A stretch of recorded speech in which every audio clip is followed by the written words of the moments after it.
तो हम लोगों ने देखा कि हीट इंजन आपका कैसे काम करता है। तो हीट इंजन क्या था, ऐसा कोई मशीन था जहां पे आपने उस सिस्टम को हीट दिया, वो हीट देने का रिस्पॉन्स वो सिस्टम कैसे किया, हीट आपने दिया तो वो एक सिस्टम एक्सपैंड कर गया।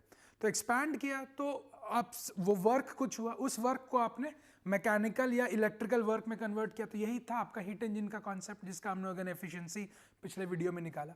इस वीडियो में हम लोग एक एनालॉगस कॉन्सेप्ट, उसी तरह का कॉन्सेप्ट देखेंगे जिसको हम लोग रेफ्रिजरेटर कहते हैं। तो हीट इंजन और रेफ्रिजरेटर जस्ट उल्टा कॉन्सेप्ट है। तो हीट इंजन में क्या हो रहा था कि आप सिस्टम को हीट दे रहे थे और वो हीट कन्वर्ट हो रहा था वर्क में। यहां पे उल्टा होगा, आप यहां पे सिस्टम पे वर्क करेंगे और कोशिश करेंगे कि सिस्टम का टेम्परेचर कम हो जाए। कैसे कम होगा ये देखते हैं। तो मान लीजिए ये आपका सिस्टम था, तो पहले आपका क्या हो रहा था कि आप उस पर हीट दे रहे थे और हीट देने के वजह से वो सिस्टम एक्सपैंड कर रहा था। तो हीट दिए, वर्क हुआ, हीट इनपुट वर्क आउटपुट, इस तरह का हो रहा था। यहां होगा उल्टा। यहां पे आप क्या कीजिएगा कि आप सिस्टम को कंप्रेस कीजिएगा, सिस्टम पे वर्क कीजिएगा। You are doing work on the system, ठीक है। तो सिस्टम जब वर्क करता है तब वो होता है एक्सपेंशन। आप जब सिस्टम पे काम कीजिएगा वो होगा कंप्रेशन। तो आप सिस्टम पे काम किए, हो गया वो कंप्रेस। कंप्रेस मतलब क्या हुआ, कंप्रेस का मतलब हो गया डेल्टा, डब्ल्यू जो है आपका नेगेटिव हो रहा है क्योंकि वॉल्यूम आपका नेगेटिव हो जा रहा है, तो वर्क आपका नेगेटिव हो गया। अब वर्क सिंस नेगेटिव हो रहा है, अब नेगेटिव वर्क कर रहे हैं, तो इस तरह समझिए कि वो सिस्टम का जो एनर्जी है वो क्या हो रहा है, बढ़ जा रहा है। आप उस पर प्रेशर लगा रहे, वो कर रहे तो बढ़ जा रहा। तो इसको ये सिस्टम क्या करेगा, अपना हीट निकालने लगेगा। क्योंकि वो कंप्रेस हो गया है इसीलिए वो अपना हीट इजेक्ट करने लगेगा। तो यही जो हीट आउट हो रहा है ना, इसी तो पंपिंग आउट ऑफ हीट हो रहा है। तो ऐसा इंस्ट्रूमेंट, ऐसा सिस्टम जो कि हीट को निकाल रहा है, उसी सिस्टम को हम लोग रेफ्रिजरेटर बोलते हैं। तो आपके घर में भी जो रेफ्रिजरेटर है वो भी इसी बेसिक प्रिंसिपल पे काम कर रहा है कि आप गैस को कंप्रेस कर रहे हैं और गैस कंप्रेस होने के वजह से आपका वहां पे कूलिंग इफेक्ट आ रहा है, यही हो रहा है। तो आप देखे होंगे कि कंप्रेसर बोलते हैं रेफ्रिजरेटर में हम लोग का, कंप्रेसर बहुत समय बोलते हैं कंप्रेसर खराब हो गया। तो क्या कंप्रेसर, क्यों कंप्रेशन का जरूरत पड़ रहा है। तो अगर आप ये समझ जाएंगे तो आप घर में बता सकते हैं कि क्यों आपका कंप्रेसर यहां पे इंपॉर्टेंट हो रहा है। क्योंकि आप कंप्रेस कर रहे हैं, उसी वजह से हीट आउट हो रहा है। इसलिए कंप्रेसर जो है बहुत इंपॉर्टेंट एक कंपोनेंट है रेफ्रिजरेटर का, है ना। वहां पे आप मैन्युअली जाके कंप्रेस नहीं कर रहे, वो इंस्ट्रूमेंट से हो रहा है, बट हो तो रहा है compress he.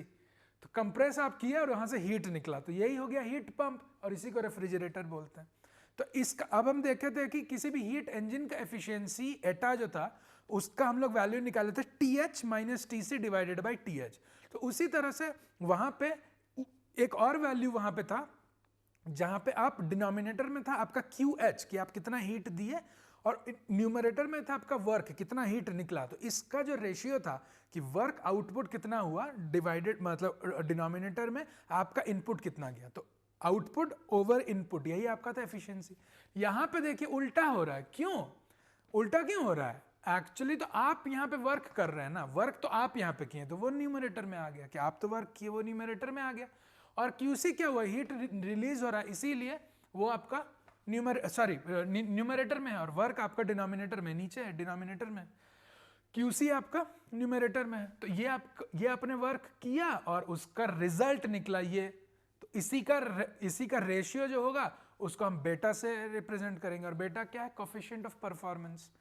Coefficient of performance हो गया। अब इसको हम बोल रहे हैं कि नेगेटिव QC। क्यों, बिकॉज देखिए कि Q जब निकल रहा है, जब Q आउट हो रहा है, तो आउट मतलब एक्सो, और एक्सोथर्मिक हीट का Q क्या होता था, नेगेटिव होता था, है ना। तो ये QC जो है खुद में एक नेगेटिव क्वांटिटी है। तो उस नेगेटिव को हम पॉजिटिव बनाने के लिए यहां पे माइनस दे दिए। क्योंकि अब देखिए, अभी आप किसी का परफॉर्मेंस पूछिएगा और बोलिएगा कि नेगेटिव परफॉर्मेंस में आ रहा, तो नेगेटिव चीजों को कंफ्यूज कर देता है ना। Excuse me. तो नेगेटिव चीजों को कंफ्यूज कर देता है, इसीलिए हम बोलेंगे नहीं, एक नेगेटिव यहां पे लगा देते हैं ताकि चीजें सिंप्लीफाई हो जाए। तो इसलिए नेगेटिव लगाएं ताकि जस्ट इस पूरे चीज का जो वैल्यू है ना, बेटा का वैल्यू पॉजिटिव रहे, ठीक है।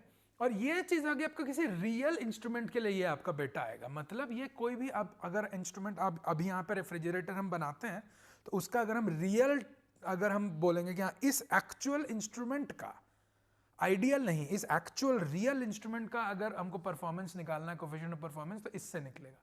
इक्वेशन नंबर 47 बता दिए इसको, ठीक है।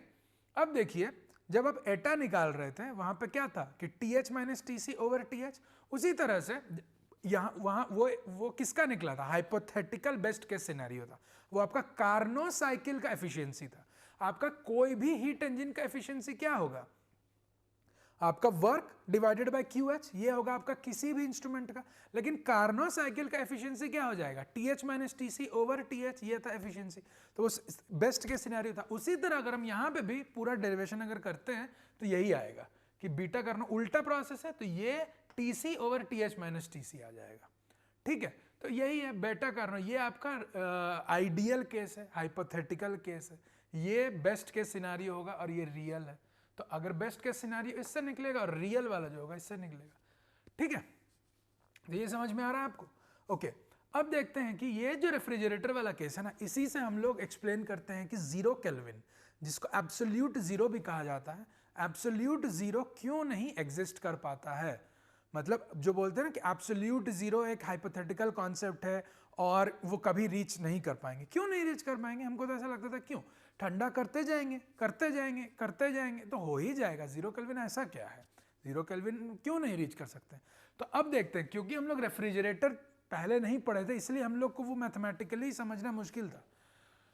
अब हम लोग सिंस रेफ्रिजरेटर पढ़ लिए कि रेफ्रिजरेटर क्या होता है, अब हम लोग बता सकते हैं ना कि इसी रेफ्रिजरेटर को तो यूज करना होगा उस किसी चीज को ठंडा करने के लिए, किसी चीज को 0 केल्विन पे ले जाने के लिए। तो देख लेते हैं, तो एब्सोल्यूट जीरो, ठीक है। तो अगर हम हाइपोथेटिकली ले रहे हैं अभी, ठीक है, तो बेटा कर रहा हूं best case scenario, no losses nothing, कोई लॉस वॉस कुछ नहीं है।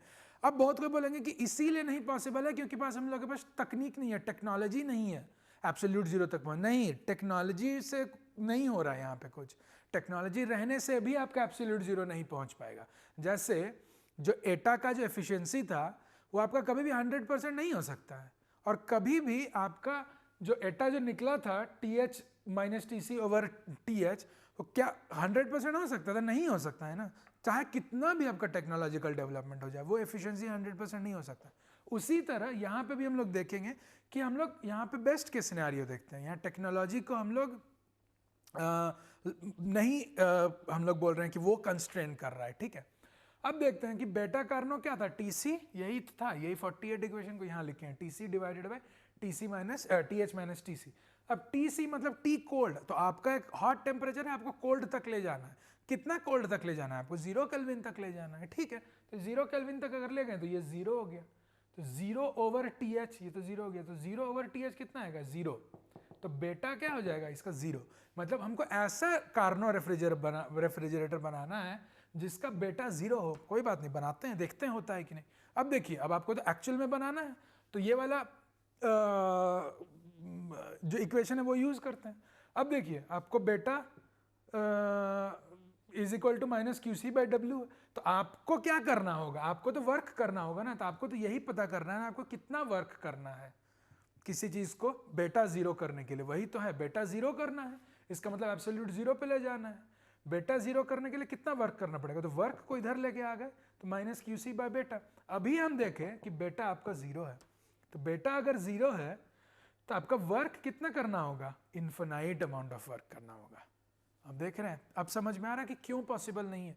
बिकॉज अगर वर्क हमको इन्फिनाइट करना पड़ रहा है तब तो आपका, इसका मतलब क्या होगा, आप कभी इन्फिनाइट वर्क नहीं कर पाइए, आप कितना भी वर्क करते रहे, इन्फिनाइट वर्क क्या पॉसिबल है, नहीं पॉसिबल है।